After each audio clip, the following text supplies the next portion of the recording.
Hi friends, അജിൻ്റെ വിർസ family വ്ലോഗിലേക്ക് എല്ലാവർക്കും സ്വാഗതം.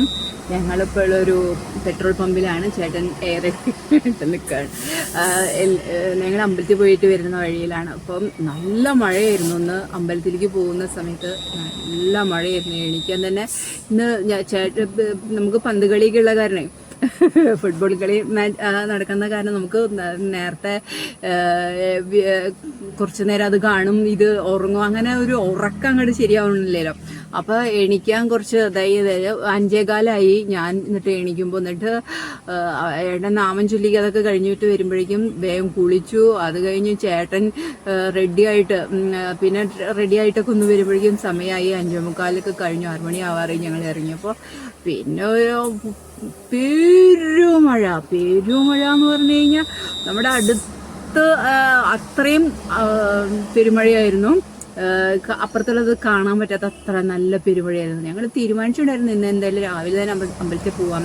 കഴിഞ്ഞ പ്രാവശ്യം വൈകിട്ട് അമ്പലത്തിൽ പോയിട്ട് ഭയങ്കര ഇതാണ്. നമുക്ക് വൈകിട്ട് അമ്പലത്തിൽ പോകുമ്പോഴേ ചേട്ടൻ ഒരു ആ സമയത്തേക്ക് എത്തണം, വേഗം വരണം. അപ്പോൾ ഇങ്ങനെ ഒരു ബുദ്ധിമുട്ടാണ്. അത് രാവിലെ നമ്മുടെ റുട്ടീനുകൾ അതേപോലെ നമ്മളുടെ അതേപോലെ അങ്ങനെ ചെയ്ത് നിർത്തി കഴിഞ്ഞാൽ നമുക്ക് വലിയ ബുദ്ധിമുട്ടുകൾ ഉണ്ടാവില്ല. അപ്പോൾ അതാണ് കേട്ടോ. എനിക്ക് രാവിലെ അമ്പലത്തിൽ പോയി കഴിഞ്ഞാൽ ഒരു പണിയും കൂടി കഴിഞ്ഞ് കിട്ടിയ പോലെയാണ്. അപ്പോൾ നമുക്ക് വേറെ പണികളൊക്കെ വേറെ എന്താ വെച്ചാൽ അതിലേക്ക് ഇങ്ങനെ നീങ്ങാലോ. ഞാൻ കണ്ണാടി നോക്കുമ്പോഴാണ് അതായത് ക്യാമറയിൽ നോക്കുമ്പോഴാണ് ഓരോന്ന് മനസ്സിലാവുന്നത്. അപ്പോൾ അങ്ങനെയാണ് വിശേഷങ്ങൾ. അപ്പോൾ ഈ പെട്രോൾ പമ്പിൽ ഒരു പ്രത്യേക വെള്ളിയാലൊക്കെ പെട്രോൾ പമ്പിനെ കുറിച്ചാണ് ഞങ്ങളിപ്പോൾ നിൽക്കുന്നത്. വെള്ളിയാലൊക്കെ സെൻറ്ററിലുള്ള പെട്രോൾ പമ്പിൽ. അതിൻ്റെ തൊട്ട് അപ്പുറത്ത് ഞാനൊരു വീട് കാണിച്ചു തരാം കേട്ടോ. പെട്രോൾ പമ്പിൻ്റെ തൊട്ടിപ്പുറത്ത് കാണുന്ന വീട്ടിൽ അത് ഞങ്ങളുടെ സ്കൂളിൽ പഠിപ്പിച്ചിരുന്ന വിജയലക്ഷ്മി ടീച്ചറുടെ വീടാണ്. പിന്നെ എൻ്റെ ചേച്ചിയുടെ ക്ലാസ്സിൽ പഠിച്ചിരുന്ന സബിത ചേച്ചിയുടെ വീടാണ്. വിജയലക്ഷ്മി ടീച്ചറുടെ മകളാണ് സബിത ചേച്ചി. പിന്നെ നമ്മളുടെ കാണിച്ചതെന്ന് വെച്ചാൽ ഈ വീടുകളൊക്കെ പണ്ട് വെളിയാലക്കൽ സെൻറ്ററിൽ കൂടിയാണല്ലോ. നമ്മളിപ്പോൾ തിരുവള്ളക്കാവിൽ നിന്ന് തൃശ്ശൂർക്ക് പോകണമെങ്കിൽ ഈ റൂട്ടാണല്ലോ നമ്മൾ എപ്പോഴും കാണുന്ന. വെളിയാലക്കൽ അമ്പലം, വെളിയാലക്കൽ പെട്രോൾ പമ്പ്, വെളിയാലക്കലിലുള്ള ഈ വീടുകൾ എന്താണെന്നറിയില്ല. ഇവിടെ എത്തുമ്പോൾ നമ്മളിങ്ങനെ റോഡിലേക്ക് സബിത ചേച്ചിയുടെ വീട്, ടീച്ചറല്ല വിജയലക്ഷ്മി ടീച്ചറുടെ വീട് എന്നൊക്കെ പറഞ്ഞിട്ട് ഇങ്ങനെ നോക്കും. ഈ ഇവിടെ ഒരു പ്രത്യേകത, ഒരു കാന്തിക വലയം ഉണ്ടായിരുന്നു. നമുക്കറിയില്ലല്ലോ. നമ്മുടെ ജീവിതം നമ്മൾ പറയില്ല, എന്നും പോകുന്ന റൂട്ടാണ്. എന്നും കോളേജിലേക്ക് എവിടേക്ക് പോവായാലും തൃശ്ശൂർ വരുമ്പോൾ നമ്മൾ ഈ വഴിയല്ലാതെ വേറൊരു വഴിയില്ലല്ലോ നമുക്ക്. അപ്പോൾ ഇതാണല്ലോ ഇരിങ്ങാലക്കുട കൊടുങ്ങല്ലൂർ ആ റൂട്ടാണല്ലോ ഈ വെളിയാലക്കൽ എന്ന് പറയുന്നത്. അപ്പോൾ ഈ റൂട്ടിൽ കൂടെ പോകുമ്പോൾ എപ്പോഴും കാണുന്ന പെട്രോൾ പമ്പാണ്, എപ്പോഴും കാണുന്ന അമ്പലമാണ്, എപ്പോഴും കാണുന്ന വീടുകളാണ് ഇതെല്ലാം. അപ്പോൾ വർഷങ്ങളോളം ഞാൻ കണ്ടിട്ടുണ്ട്. എൻ്റെ പ്രായത്തിനനുസരിച്ച് ഞാൻ ഈ വീടുകളെല്ലാം ഞാൻ കണ്ടിട്ടുണ്ട്. അപ്പോൾ എനിക്ക് ഈ വീടുകളെ കുറിച്ചൊക്കെ ഒരു പ്രത്യേകതയാണ്. ഒരു ഓലക്കട റൂട്ട് അല്ലേ ഈ ഓലക്കട റൂട്ടിൽ കൂടെയാണ് ഇപ്പം നമ്മൾ പോയിക്കൊണ്ടിരിക്കുന്നത്. എപ്പോഴും പോകുന്ന അമ്മേ എന്തുവാടോ ഇത്? ഈ അമ്മാമ തിരിഞ്ഞു പോലും കണ്ട് നടക്കണേന് അപ്പുറത്തേക്ക് കണ്ട ഇത് കുട്ടികളെ പഠിപ്പിക്കുന്ന സ്ഥലമൊക്കെ ഉണ്ട്. പിന്നെ ഇപ്പോൾ ഈ വീടുകൾ, സ്ഥലങ്ങൾ, ഇതൊക്കെ ഞാൻ എപ്പോഴും എനിക്ക് ഇതിലെ വരുമ്പോൾ മനസ്സിലാവും. ഓരോരുത്തരുടെ വീടുകളൊക്കെ എനിക്ക് പരിചയപ്പെടുത്തരും. ചേട്ടനെ ഒരുപാട് വർഷം തേരാപര നടന്നിരുന്ന ആ വഴികളൊക്കെയാണുള്ളത്. അപ്പോൾ അതൊക്കെ എനിക്ക് കാണിച്ചു തരും. ഇത്തിരി അങ്ങനെ ഇനി നമ്മളുടെ വീട് എനിക്ക് ഈ ഓടിട്ട വീടില്ലേ ആ അറ്റത്ത് കാണുന്നത് എനിക്ക് ഭയങ്കര ഇഷ്ടമാണ്. പണ്ട് ഓല വിറ്റിരുന്ന സ്ഥലമാണെന്നാണ് ആദ്യം. ശരി, അതുകൊണ്ടാണ് ഓലകൾ ഇവിടെ ഇഷ്ടംപോലെ തെങ്ങിൻ തോപ്പുകളാണല്ലോ എല്ലാവർക്കും അല്ലേ. അപ്പോൾ അതുകൊണ്ട് ഈ ഇടവഴിക്ക് അങ്ങനെ ഓലക്കടയുള്ള ഇടവഴീനെ ഓലക്കട റോഡ് എന്നാക്കി. അത് നല്ല രസമായി. ശരിയാട്ടോ, അങ്ങനെ തന്നെയാണ് ഓരോരുത്തർക്ക് പേര് കൊടുക്കുന്നത്. പണ്ട് നമ്മൾ പറയില്ലേ തങ്കമണി, പണ്ട് നമ്മൾ തങ്കമണിക്കായിട്ടുണ്ടല്ലോ, തങ്കമണിക്കായിട്ടത്തിന് ഇതേപോലെ പറയും. ഈ തങ്കമണി എന്ന് പറയുന്നത് നമ്മുടെ അമുദയുടെ അച്ഛമ്മേനെയാണ്, അച്ഛമ്മയുടെ ചേച്ചീനെയാണ്. അവർ 3 പെൺകുട്ടികളാണ്. അപ്പോൾ അവരുടെ അവരാണ് അവിടുത്തെ വലിയ ആളുകൾ. അപ്പോൾ ആ വീട്ടുകാര് തങ്കമണി എന്നുള്ള പേര് അച്ഛൻ, അതായത് അമ്മിണി, കുട്ടമാമ എന്നാണ് ഞങ്ങൾ വിളിക്കുക. കുട്ടമാമയുടെ ചേച്ചിയുടെ പേരാണ് തങ്കമണി. അങ്ങനെയാണ് തങ്കമണി കയറ്റം. അപ്പോൾ നമ്മൾക്ക് പരിചയമുള്ള ഓരോരുത്തരുടെ പേരുകൾ വെച്ചിട്ടാണല്ലോ. ഇപ്പോൾ നമ്മളങ്ങനെ പേര് കാവിൽ റോഡ്, അപ്പോൾ കാവിൽ റോഡ് എന്നൊക്കെ പറയും. തിരുവള്ളക്കാവിലുള്ളത് കാവിൽ റോഡ്. അങ്ങനെ ഓരോരുത്തരുടെ പേരുകൾ വെച്ചിട്ട് നമ്മളുടെ വഴികൾ പറയാം അല്ലേ. ഇപ്പോൾ ഞങ്ങളുടെ വീട് തറവാട് പേര് എന്താ പറയുക, ഇവിടുത്തെ തറവാട് മാളിയേക്കൽ റോഡ്. അപ്പോൾ എളുപ്പമാണല്ലോ, മാളിയേക്കൽക്കാരുടെ വീട്ടുകാരെ നമ്മൾ മാളിയേക്കൽ റോഡ് എന്ന് പറയും. അതിനെ ഓരോരുത്തരുടെ പേര് വെച്ച്, ഓരോരുത്തരുടെ നാള് വെച്ച്, ഓരോരുത്തരുടെ പണ്ടത്തെ വലിയ വലിയ ആൾക്കാരെ വെച്ചിട്ടാണല്ലോ നമ്മളിപ്പോൾ പേരിടാം.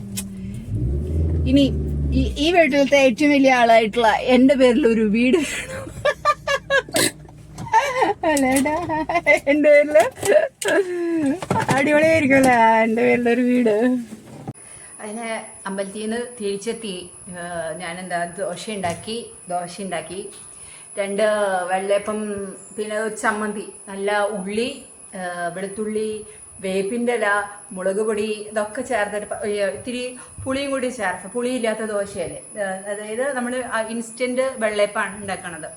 അപ്പം തന്നെ അപ്പം തന്നെ ഉണ്ടാക്കുന്ന വെള്ളയപ്പം. അപ്പോൾ ഇന്നലെ അരച്ച് വെച്ചിട്ടുണ്ടായിരുന്നു, ഫ്രിഡ്ജിലേക്ക് വെച്ചിട്ടുണ്ടായിരുന്നു. ഇന്ന് ഈ ഡ്രസ്സ് ഇട്ടപ്പം തുടങ്ങിയത് ഒരു ചോറിച്ചലൊക്കെ എൻ്റെ മേല് എപ്പോഴും ആന്തുണ്ട്. ഞാൻ അമ്പലത്തിൽ നിന്നൊരു തന്നെയായിരുന്നു എൻ്റെ പരിപാടി. പിന്നെ എന്നിട്ട് പറയാം, അവൻ്റെ സുന്ദരി അവിടെ വിളിച്ച് കൂവിക്കൊണ്ടിരിക്കുന്നുണ്ട്. അവൾക്ക് പോകുമ്പോൾ ബിസ്ക്കറ്റ് കൊടുത്തിട്ടാണ് പോയത്. ബിസ്ക്കറ്റും കാര്യങ്ങളൊക്കെ കൊടുത്തിട്ടുണ്ട്.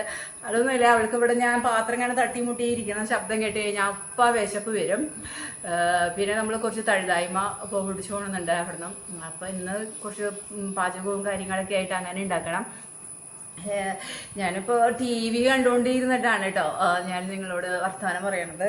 ഇതിൻ്റെ എന്ത് സംഭവമാണെന്ന് എനിക്കറിയില്ല. ഇങ്ങനെ നന്നായിട്ട് അസ്വസ്ഥതപ്പെടുത്തുന്നുണ്ട് ഈ ചുരിദാറ്, വേഗം മാറ്റിയിടണം. അമ്പലത്തിൽ നിന്ന് വന്ന വിശക്കും. എനിക്കിപ്പോൾ വല്ലാത്തൊരു വിശപ്പാണ്, എല്ലാവർക്കും ഉണ്ടാവില്ലേ, പ്രത്യേകിച്ച് ഒരു മഴക്കാലം കൂടി ആകുമ്പോൾ നമുക്ക് നല്ലപോലെ വിശക്കും. ഈ വിശക്കുമ്പോൾ എന്തെങ്കിലും കഴിച്ചില്ല എന്ന് വെച്ച് കഴിഞ്ഞാൽ ശരിയാവില്ല, എന്തെങ്കിലുമൊക്കെ നമുക്ക് കഴിക്കും വേണം. ഇന്ന് ആസ് യൂഷ്വൽ ഒരു പ്രത്യേകിച്ച് കുഴപ്പങ്ങൾ കാര്യങ്ങളോ ഒന്നും ഉണ്ടായില്ല. നല്ല രീതിയിൽ മഴയാണെങ്കിൽ നമുക്ക് അമ്പലത്തിലൊക്കെ പോയി തൊഴുത് വരാനായിട്ട് പറ്റി. പിന്നെ കുറച്ച് വെളിച്ചെണ്ണ ഒഴിച്ചിട്ട് അതിൽ കുറച്ച് കടുക് ഇട്ടിട്ടാണ് ഞാൻ ഈ ചമ്മന്തി ഉണ്ടാക്കിയിരിക്കുന്നത്. നല്ല ടേസ്റ്റാണ്, നല്ല സ്വാദുമാണ്. ടേസ്റ്റിനാണല്ലോ അല്ലേ സ്വാദ് പറയാൻ, നല്ലതാണ്. നമ്മളെപ്പോഴും എന്തെങ്കിലുമൊക്കെ എപ്പോഴും നമ്മൾ എന്തെങ്കിലും ഇങ്ങനെ ചെയ്തുകൊണ്ട് എപ്പോഴും ദോശ തന്നെയാകുമ്പോഴേ, പുളിയുള്ള ദോശ, പുളിദോശ, ഉഴുന്ന്, ഇതല്ലാതെ വേറെ എന്തെങ്കിലുമൊക്കെ മാറ്റി കഴിക്കാനായിട്ടെന്ന് പറഞ്ഞപ്പോൾ ഞാനിത് ഉണ്ടാക്കാമെന്ന് വിചാരിച്ചതാണ്. എനിക്ക് എന്താ പറയുക, ചായ ഇന്ന് ഞാൻ ലേശം ചായ ഉണ്ടാക്കിയിട്ടുണ്ടായിരുന്നു. ചായ ഉണ്ടാക്കിയപ്പോൾ കുറച്ച് ചായ ഉണ്ടാക്കി ചായ കുടിക്കാമെന്ന് വിചാരിച്ചു. ചായയിൽ മധുരമൊന്നും ഇട്ടിട്ടില്ല, അധികം മധുരം ഇടാണ്ടുള്ള ഒരു ചായയാണ് ഉണ്ടാക്കിയിരിക്കുന്നത്. അപ്പം അങ്ങനെ ഞാൻ TV കണ്ടപ്പോൾ നമ്മുടെ അമ്മയിലത്തെ ഓരോ വിശേഷങ്ങളൊക്കെ കാണുന്നുണ്ട്. അങ്ങനെ അവിടെയും എല്ലാം നമ്മൾ പറയല്ലേ, ഒരു വീടായി കഴിഞ്ഞാൽ തട്ടിമുട്ടിയൊക്കെ ഇരിക്കും. ആ വീട്ടിലുള്ള പ്രശ്നങ്ങൾ ആ വീട്ടിലാണ് നമ്മൾ തീർക്കേണ്ടത്. അതാണ് നമ്മൾ എപ്പോഴും പറയുന്ന പോലെ എല്ലാവരുടെയും അങ്ങനെയാണ്. നമ്മൾ ഇപ്പം നമ്മുടെ വീട്ടിലോ അല്ലെങ്കിൽ ഏത് വീട്ടിലാണ് നാട്ടുകാർക്കാണ് പ്രശ്നം മൊത്തം, വീട്ടുകാരെക്കാളും കൂടുതൽ. അപ്പോൾ ഈ വീട്ടുകാർ പരസ്പരം ഉണ്ടാവും, ഈ നാട്ടുകാരെ എൻ്റെ കൂടെ അവരുണ്ട് എന്നുള്ളൊരു തോന്നലൊക്കെ വരും. ഒരിക്കലും അങ്ങനെ ഉണ്ടാവരുത്. നമ്മളുടെ പ്രശ്നങ്ങൾ നമ്മൾ തന്നെ തീർക്കണം, അതാണ് ഏറ്റവും നല്ല കാര്യം. അപ്പോൾ ഞാൻ ഭക്ഷണം കഴിക്കട്ടെ കേട്ടോ. അജിന്തി പ്രസാദ് ഫാമിലിയോട് signing off. Tata bye bye. ഇന്ന് പ്രത്യേകിച്ച് വിശേഷങ്ങളൊന്നുമില്ല, ഇങ്ങനെയങ്ങ് പോണു കേട്ടോ. അപ്പോൾ എല്ലാവർക്കും ടാറ്റാ ബൈ ബൈ.